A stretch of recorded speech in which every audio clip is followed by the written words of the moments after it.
First and foremost, do you condemn what Hamas did inside Israel to Israeli civilians? There are dead and there are hostages. First and foremost, the Western media must really abandon this framework that has gotten us to where we are today. Okay, but I just want to know, do you support the killing of civilians? Of course not, of course not, of course not. So do you condemn that? The loss of civilian life is tragic in all sides. And what is happening is extremely worrying and very tragic. And as we speak, the loss of lives, you've counted 70 Israeli deaths. There is more than 200 Palestinian deaths so far, more than 1,600.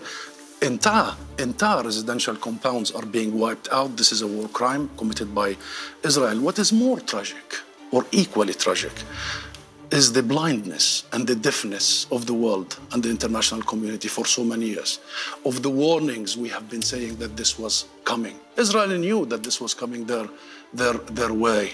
We, the National Movement of Palestine, the PLO, have found a different path 30 years ago. We have committed to what the world asks us: recognize Israel, commit to negotiations and non-violence, and to international legitimacy and resolution. Israel was expected to do one thing only: roll back its occupation, stop its colonial settlement expansion. Not one day it did so, killing the prospects of a two-state solution. And the world was expected to do one thing, Christian: uphold international law equally on everybody, on Ukraine, on Palestine. And the world fails to do that. So now no accountability. But now, every single political avenue is blocked. Every single legal avenue for us is blocked, like the ICJ, the International Court of Justice. You've heard what the US said, or the UK said. But I want to know what happens now. What happens now? There's a war that Israel has declared after Palestinian militants, who I don't think you're friends. Hamas is not a supporter of the Palestinian Authority. There's a war. And as you say, there's going to be a massive escalation. There is a war. You see, we're having this conversation because Israelis have seen what they have seen today. But my people see this every day. Every single day. Palestinians are targeted, killed, arrested, surrounded. Their land is confiscated. Their holy places are desecrated.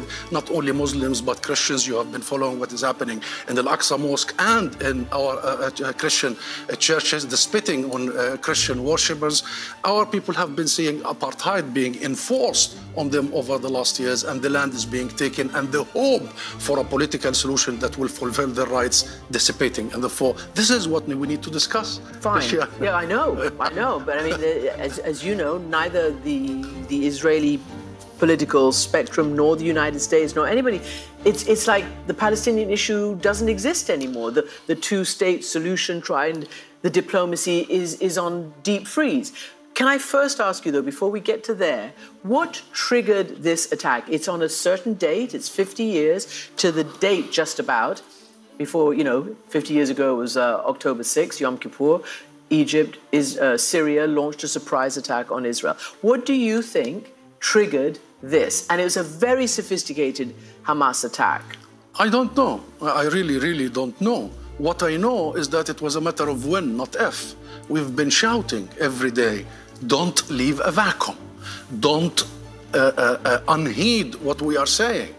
Pay attention. Don't underestimate people's desire for freedom, for ending the bondage and captivity. Pay attention to the destruction that Israel is doing. Make sure that these supremacists in the Israeli government are not going to turn the whole thing upside down. And therefore, this is not about timing and all that. This is about the fact that we discuss everything except the core thing, the fundamental issue, the root causes. And we've been doing this for 75 years. One sentence. You know that 70% of the population in Gaza, the Palestinians, are refugees since the Nakba of 1948. You know that they have been under besiegement since 2007, the biggest open-air prison. This is what leads to events that you want to discuss.